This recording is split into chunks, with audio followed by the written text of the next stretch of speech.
temos para nossa aula um tema muito importante, que são as considerações da avaliação da disfagia no paciente crítico e as peculiaridades no paciente neurológico. Doutora Mariana Saconato e doutora Marina Padovani, passo a palavra para vocês. Bom, eu falo que a Marina é minha parceirona, né? Nós fizemos ali na última gestão da, da Sociedade Brasileira de Fonoaudiologia, parte do departamento de disfagia, e trabalhar com a Marina sempre foi muito sensacional. Aprendizado ali diário, né, Marina?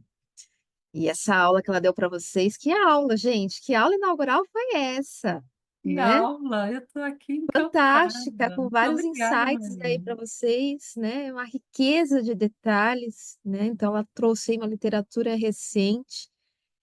Aprendi muito com você hoje já, Marina, viu? Então, vamos lá.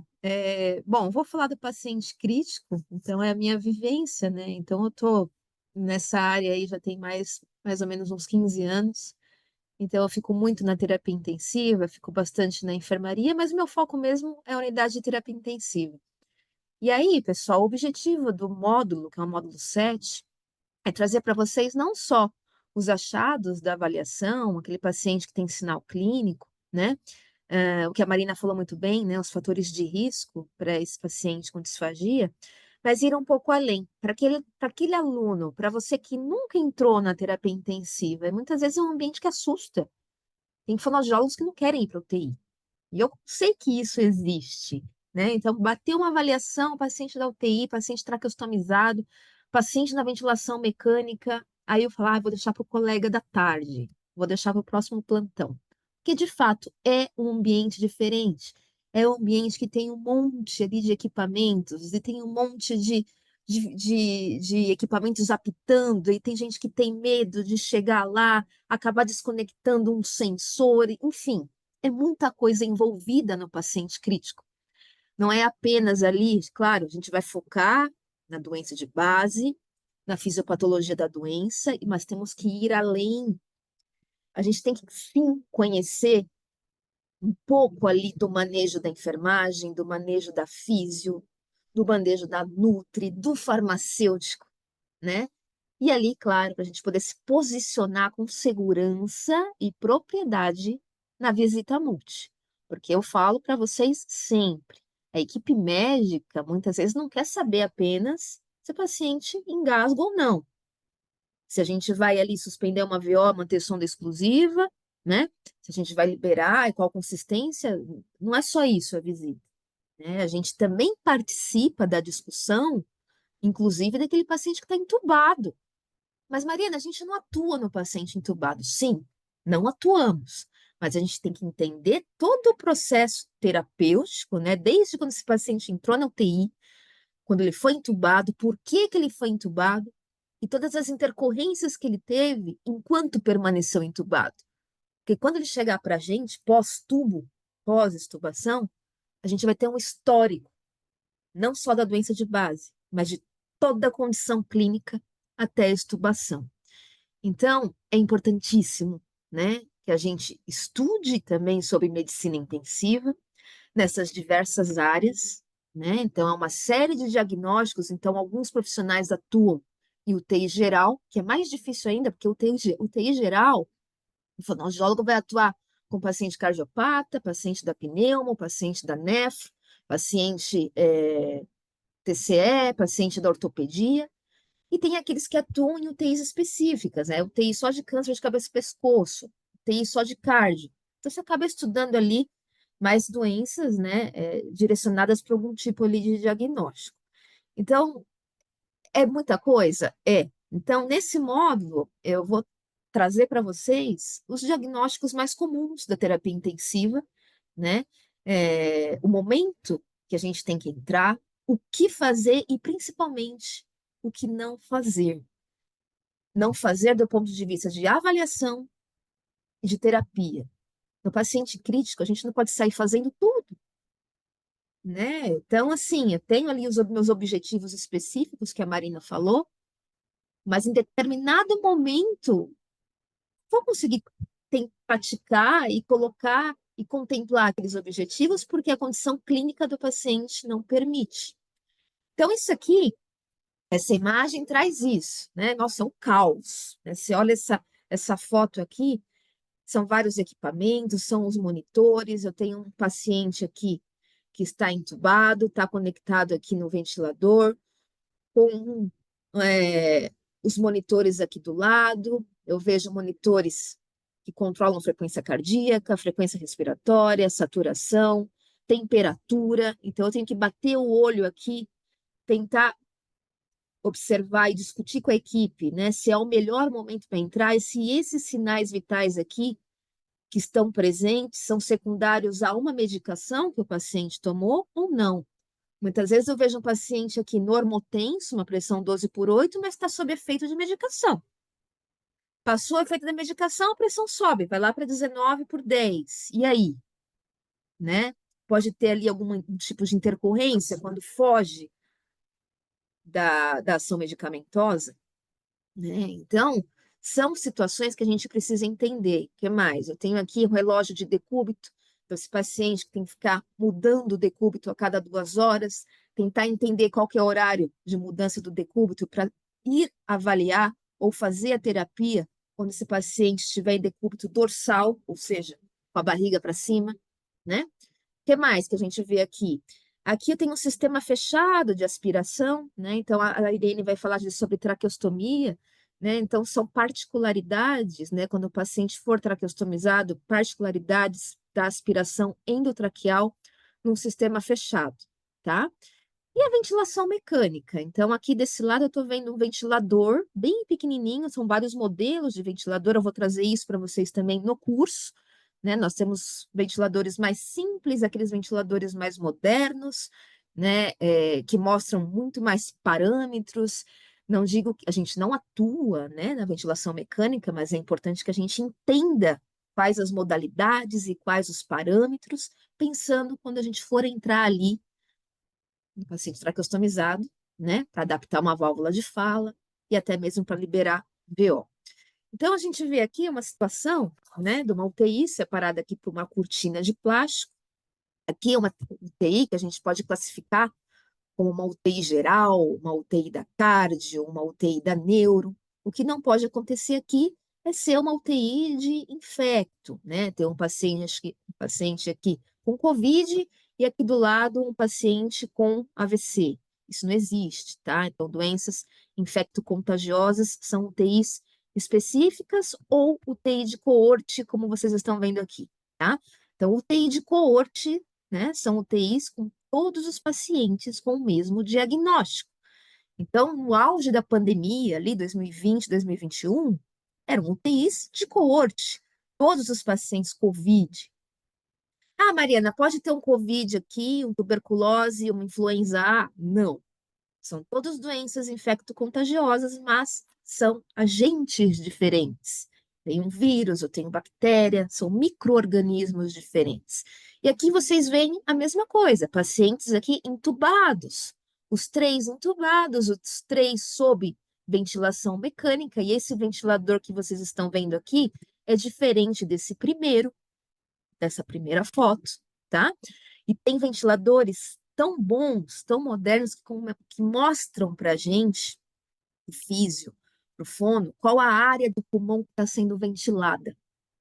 Então, por exemplo, pensando naqueles pacientes que internam com fibrose pulmonar, com DPOC, né?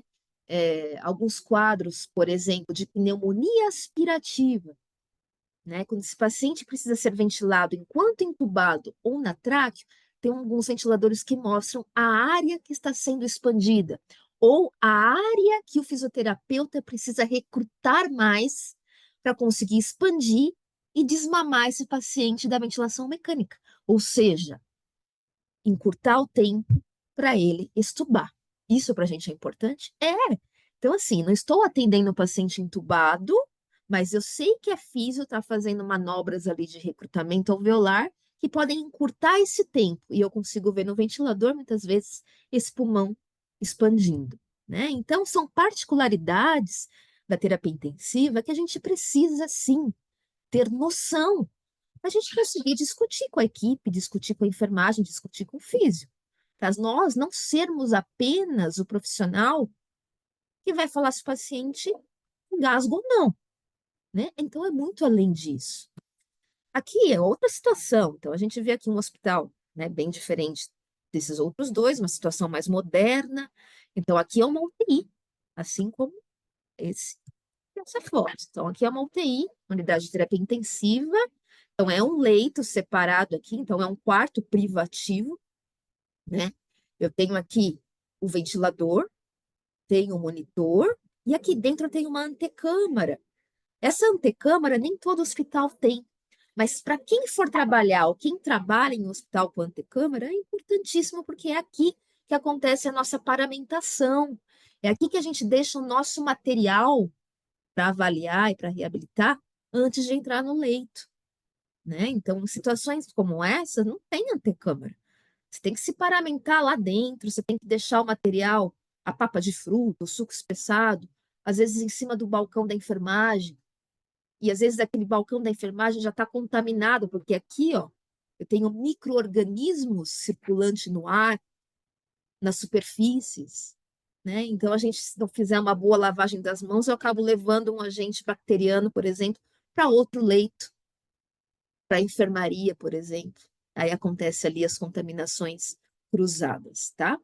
Só para vocês terem uma ideia, que, claro, é um ponto novo, né? Se falou muito disso de 2020 para cá, mas são situações como essa de um leito de UTI, que tem antecâmara, né? E aí, dependendo do tipo de doença que o paciente possui, então, um exemplo lá no Emílio Ribas, onde eu trabalho, a gente atende pacientes com influenza A, influenza B, tuberculose, Covid, e tem algumas UTIs, como é a do Emílio Ribas, com pressão negativa. Então, esse layout que mostra isso. Então, eu tenho um paciente aqui no leito, e eu tenho uma saída aqui, ó, de ar, como se fosse um exaustor, contrário do ar-condicionado. É um exaustor com pressão negativa que vai levar esse ar contaminado para uma central. Então, esse ar cheio de vírus que está aqui, na hora que você abre a porta para entrar e atender o paciente, esse ar contaminado não sai. Por que que não sai do ambiente? Porque tem um exaustor que vai levar esses vírus, essas bactérias, esses bacilos para uma central de filtragem. Então, aqui evita o quê? A contaminação hospitalar, a contaminação do profissional que está ali no postinho de enfermagem, por exemplo. Tá? Isso a gente vai falar com detalhes no curso, assim como nós vamos falar também aqui de especificidades dos monitores. Então, eu tenho um monitor único que vai mostrar para a gente ali, para nós, os sinais vitais de um único paciente e também monitores que mostram sinais vitais de vários pacientes. Então, é uma central, né? Hospitais de ponta costumam ter isso. Então, são vários monitores, ou então um monitor que conecta todos os pacientes ali no visor e se consegue entender ali ao mesmo tempo que está acontecendo com todos os pacientes. Tem monitor mais simples, né, que mostra apenas frequência cardíaca, frequência respiratória, saturação. Tem aqueles um pouco mais detalhados, que tem a pressão arterial, tem também a temperatura, e também tem outros marcadores que para a gente é importante. Na terapia intensiva, né? Provavelmente, certamente, aliás, vocês vão atender pacientes que precisam fazer hemodiálise, né? Então, assim, dependendo da patologia, então, o que a Marina disse, eu tenho pacientes que internam com AVC na UTI, assim como eu tenho paciente que interna com traumatismo crânioencefálico, por exemplo, e aí durante a internação precisa iniciar hemodiálise. Poxa, mas ele não tinha alteração renal, ele não tinha doença renal.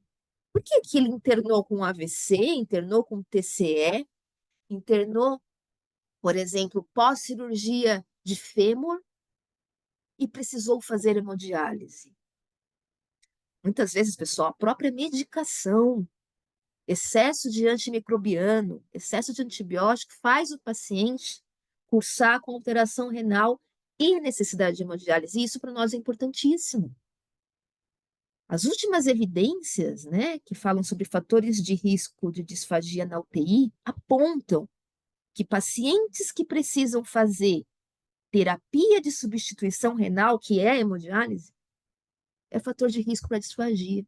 Então, se vocês estão atendendo na UTI e tem paciente, por exemplo, é fratura de fêmur, ficou ali 48 horas entubado, é jovem e faz hemodiálise, pelo fato de fazer hemodiálise, esse paciente precisa vir para a gente, para avaliação, para avaliação. Então, as últimas evidências mostram isso. Paciente que precisa dialisar precisa passar pelo fonoaudiólogo. Tá? Então, assim, a gente sabe que durante a hemodiálise o paciente pode evoluir com hipotensão. E a gente vê isso. Né? Não tem artigo fonoaudiológico, mas tem artigo da enfermagem, que relata muito isso, né? O risco de parada cardiorrespiratória durante a hemodiálise. Então, durante o procedimento, é difícil a gente entrar para avaliar. Mas e aí, qual que é o melhor momento? É o pré-hemodiálise ou é pós-hemodiálise? E aí eu preciso saber, né, aonde que o catéter para fazer hemodiálise está inserido. Qual que é o sítio de inserção do catéter?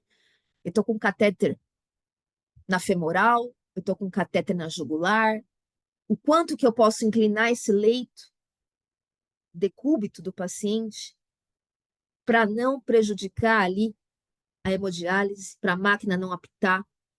Então, tem todo traquejo, cuidado que a gente tem que ter com esses pacientes que fazem hemodiálise, tá? Então, para quem não tem essa experiência, não digo diferentemente do ventilador, da máquina de ventilação ali, que a gente precisa ter noção do que são os parâmetros, as modalidades, da hemodiálise não precisa, tá? Então, é um sistema muito complexo. Então, no paciente que dialisa, a gente precisa saber ali onde que está o sítio de inserção do catéter, quanto tempo ele vai dialisar. Tem paciente que dialisa 2 horas, tem paciente que dialisa 6 horas, tem uns que dialisam 2 vezes por semana, outros 3 vezes por semana. E aí, eu vou atender esse paciente no meu plantão ou vou deixar esse paciente para o plantão da tarde, por exemplo? Então, são coisas que a gente vai discutir também no nosso módulo de terapia intensiva. Os pacientes com sonda nasointeral, então esses equipamentos, esses dispositivos, a gente vai falar com mais detalhe, tá? Sonda nasointeral, sonda nasogástrica. Então, hoje eu estava na UTI e tinha 3 pacientes com sonda nasogástrica. Então, eu bato o olho ali e eu vejo, nossa, qual que é a diferença da sonda nasogástrica para a sonda nasointeral? Porque quando eu bato o olho, eu já sei que é a nasogástrica e não preciso nem olhar no prontuário que é a nasogástrica. Eu sei porque ela é mais calibrosa. Ela não é turva como a nasointeral, ela é transparente. E muitas vezes esse paciente está em jejum. Então, esse paciente com nasogástrica, muitas vezes está em jejum com sonda aberta. A gente vai falar sobre esses dispositivos e sobre essas nomenclaturas, o significado da sonda aberta para drenar ali, né, aquele débito gástrico, né? Então, qual que é o melhor momento para entrar? Quando a gente entra para avaliar esses pacientes com sonda gástrica, a gente vai avaliar ali com todas as consistências. Então, eu gosto sempre de fazer um paralelo com pessoas famosas, né? A Preta Gil ficou um tempão ali com sonda gástrica, né? Então a gente bate o olho, nossa, tá em jejum. Então, como está sendo a alimentação dela? É jejum total? É parenteral? Como nesse caso aqui, ó, dieta parenteral. Parece um leite, né? Que vocês estão vendo? Então, dieta parenteral, a sigla NPP ou NPT, esse paciente vai receber essa dieta via corrente sanguínea. E quem que é o paciente? Qual a diferença que tem do ponto de vista de diagnóstico, né? Então, a Marina falou para vocês na aula dela, brilhantemente, sobre os pacientes que evoluem com sarcopenia. Na terapia intensiva, a perda de massa magra é intensa, principalmente nos 5 primeiros dias de internação. Então, se eu tenho um paciente que perde massa magra na UTI, é um paciente que vai levar mais tempo para ser estubado. Ele não tem músculo.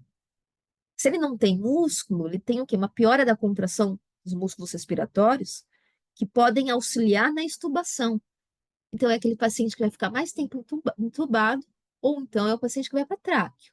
E aí, a equipe médica, os nutrólogos, junto com os nutricionistas e os intensivistas, vamos discutir qual que é a melhor forma de nutrir esse paciente.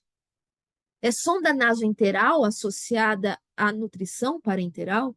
Se for parenteral, qual que vai ser a via de acesso? Uma coisa é periférica, outra coisa é central. Então, o acesso central para parenteral é para um outro objetivo. E a gente precisa saber. Ou então, na visita, a gente pode até questionar, mas esse paciente não está conseguindo ganhar peso, não está conseguindo atingir meta calórica. Vocês têm previsão se vai trocar o acesso periférico pelo central para ver se consegue ali atingir o alvo de caloria mais rápido, para a gente conseguir trabalhar com esse paciente sarcopênico, por exemplo, tá? Então, aqui, ó, tipos de acesso aqui para hemodiálise. A catéter de Shailey, o famoso Shailey. Shailey aqui, ó, na veia jugular. Então, ó, vocês estão vendo aqui, Shailey na jugular, e eu tenho Shailey na jugular do paciente idoso fazendo o quê aqui? Uma VNI, uma máscara de Venturi. Então, se a Shailey aqui, o cateter de Shailey está na jugular, então eu vou conseguir levar o decúbito dele? Vai. 30, 60 graus. Só que aqui eu tenho, além da condição renal, outro fator respiratório que pode ali entrar como fator de risco para disfagia, tá? O que mais que tem na UTI? Comum, dreno, dreno torácico, ó. Então, para quem não conhece, ó, dreno torácico, muitos pacientes, alguns deles, por exemplo, com derrame pleural, então pneumonias complicadas, né? Pneumonias em que os antibióticos, antimicrobianos não solucionam, não resolvem o problema, acabam evoluindo com derrame pleural. Então, precisa ali fazer uma incisão para poder conectar, né, esse pulmão e retirar ali todo aquele exudato, né, todo aquele líquido que está fazendo o paciente ficar fadigado, ficar cansado. E aí, eu vou conseguir elevar o decúbito desse paciente? Provavelmente sim. Só que você não vai poder promover tosse aqui. Poxa, então tem que ir com cuidado quando vai avaliar. Então, será que na minha avaliação eu posso levar líquido? Se ele ficou ali entubado por muito tempo, com risco de lesão de prega vocal, e eu sei que ele não pode tossir, porque se ele tossir, ele vai ter dor e vai ter comprometimento até no débito do dreno, então eu tenho que levar água espessada. Então, quando eu falo de particularidades, são essas, como, por exemplo, aqui drenagem, punção licórica. Quantas vezes vocês se depararam com um paciente, por exemplo, que precisava coletar líquor? Então, está com uma suspeita de meningite, né? Está com aumento da pressão intracraniana, uma febre ali persistente, que foi descartado sepse. Vão drenar ali, fazer a punção licórica. E aí? Eu vou atender no dia de drenar, de punção, de coletar líquor? O fonoaudiólogo atende ou não atende? Deixa para o dia seguinte? Deixa para o plantão da tarde? Né? Então, assim, é muito comum, não só em UTI de neuro, tá? Marina falou muito da neuro, mas UTI geral, né? Pacientes que por conta de aumento da pressão intracraniana, né? Um AVC hemorrágico, por exemplo, que por conta da hemorragia, por conta do edema, são os pacientes que evoluem ali com afasia e também com disartria ou disfagia, são pacientes que precisam muitas vezes inserir ali uma DVE ou uma DVP. E quando tem DVE e DVP, a gente também tem que, opa, é o sinal amarelo. Eu tenho que falar com a equipe. Dá para eu levar o decúbito? Até quanto eu posso levar?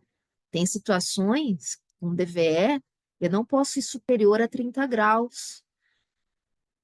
Então, tem paciente que tem que ficar com 20 graus ou 10 graus de elevação de decúbito, aí não vou conseguir avaliar.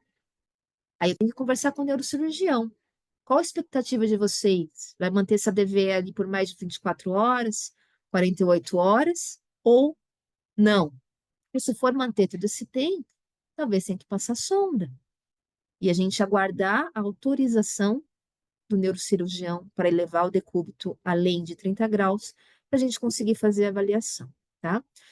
Claro, né, que nos pacientes ali da terapia intensiva, a gente não vai deixar de falar, né, da intubação orotraqueal prolongada, então vocês estão vendo aí a imagem, um tubo atravessando toda a oro, faringe, laringe, né, até chegar aqui na traqueia, e quanto mais tempo entubado, acima de 48 horas, já é considerado uma intubação orotraqueal prolongada. Então, quanto mais tempo entubado, mais chances de comprometimento da voz e na deglutição. Então, na terapia intensiva, a gente não trabalha apenas com a disfagia. Voz e deglutição andam juntos, né? Então, eu tenho lesões aqui secundárias à IOT prolongada. Então, tem granuloma, tem edema, tem laceração, tem estenose traqueal. E eu tenho que saber ali quais as manifestações desses pacientes fonoaudiológicas para saber até onde eu vou. Pode ser que numa situação pós-tubo, que o paciente tenha ali uma estenose subglótica, uma estenose traqueal acima de 60%, naquele momento eu não vou fazer avaliação funcional até o profissional ali, médico, liberar uma broncoscopia. E nós, fonoaudiólogos, podemos sim sugerir. Então, eu tenho um paciente traqueostomizado, desinsuflei o cuff, ocluí a cânula, não tem voz, vou medir a pressão traqueal, está acima de 10, poxa, tenho que pedir ali uma broncoscopia para saber se tem algo na traqueia. E essas estenoses, né, graves são secundárias a um tempo prolongado de tubo, tá? Então, aqui hoje, mostro aqui para vocês, esse artigo, ele traz os fatores de risco para disfagia, né? Então, a incidência, primeiro, então, a incidência de disfagia na terapia intensiva pode variar ali de 3% até 63%, claro, dependendo de como esse paciente é avaliado. Se eu tiver ali condições de fazer avaliação clínica somada a um exame complementar, provavelmente são os artigos aqui que encontraram um índice de disfagia bem mais alto. Aqueles que avaliaram de forma clínica, né, encontraram disfagia em pacientes cardiopatas, neurológicos, mas num índice um pouco menor. Além do tubo, né, que eu trago para vocês, algo que tem sido falado muito nessa era da pandemia, é a pseudoanalgesia, né? Então, hoje, né, Propofol, Midazolam, Fentanil, são medicações que entram ali no meu protocolo de avaliação. Então, o paciente fez uso? Sim ou não? Quanto tempo de Propofol? Quanto tempo de Fentanil?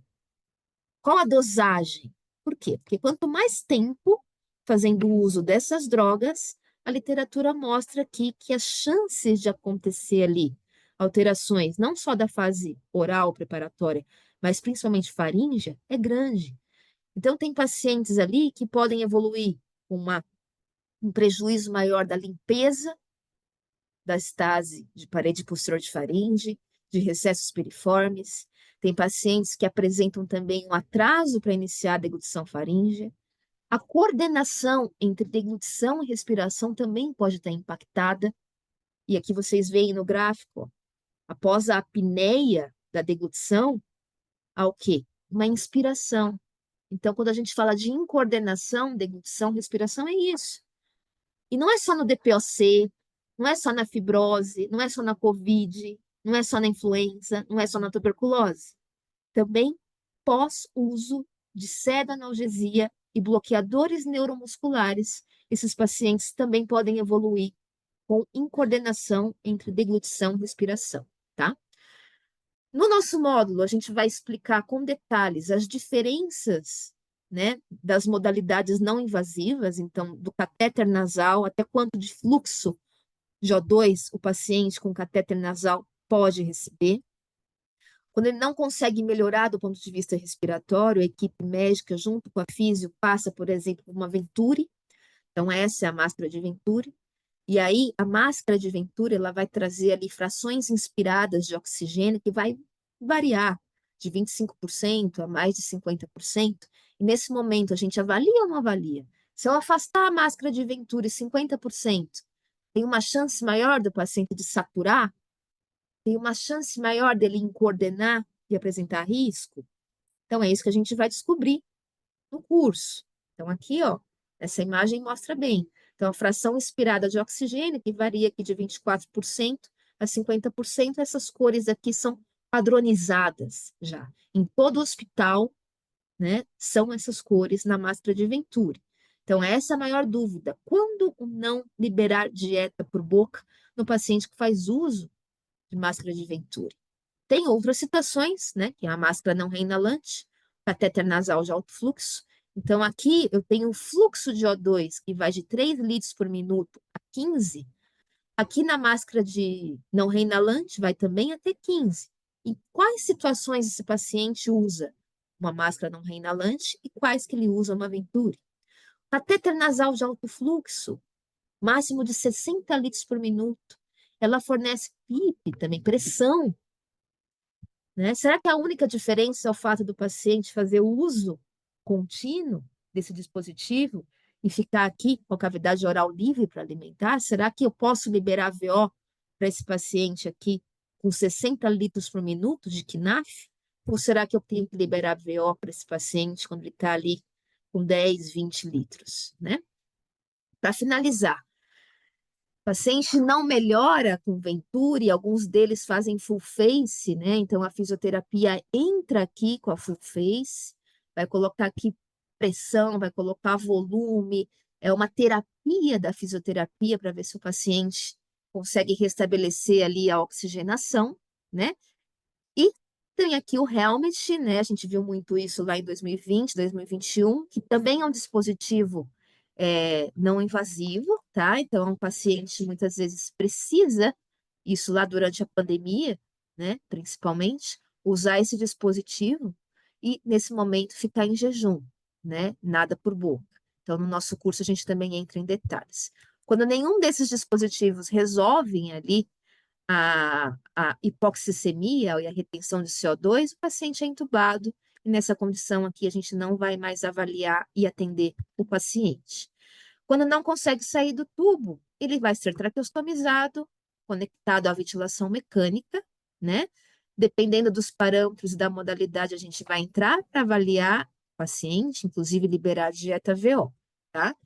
Aqui, saiu do ventilador, começa a nebulizar. Tem fonoaudiólogos que atendem na ventilação mecânica, tem outros que já vão atender apenas quando estiver nebulizando. Então, aqui a gente vai falar, a Irene vai falar com mais detalhes no módulo dela, a gente vai dar uma pincelada aqui apenas no módulo de UTI, tá? Até chegar aqui novamente no ar ambiente, passar por uma cânula metálica, qual que é o momento de fazer isso, e decanular de vez. Então, assim, pessoal. No nosso módulo é importante que eu trouxe para vocês um vídeo de glutograma de um paciente que ficou entubado 19 dias, tá? Paciente com leptospirose, com disfonia, soprosidade, na avaliação clínica sem sinal clínico nenhum, né? Então, foi liberado o VO para esse paciente, não tinha sinais clínicos, só que no vídeo de glutograma, o que aconteceu? Uma aspiração maciça, silente, né? Então, assim, quais os marcadores que a gente tem que se atentar? Tá, o paciente não tem sinal clínico, mas é disfônico. Quanto tempo ficou entubado? Né? Então, são informações muito ricas que a gente tem que se atentar para a gente tomar nossa conduta e a conduta certa. Aqui, pode ser que não fizesse pneumonia aspirativa, tem vários fatores que influenciam isso. Mas pode ser que fizesse dentro de semanas ou então de meses. O que influencia na evolução para a pneumonia aspirativa? Então, são discussões que nós teremos também no nosso módulo, tá? Quando liberar, quando não liberar VO, quando pedir esses exames, a gente fazer o planejamento terapêutico adequado até chegar na reabilitação propriamente dita. Tá? Então, nós todas esperamos por vocês. Eu finalizo aqui, tá? A gente abre para perguntas, caso vocês tenham. Muito obrigada.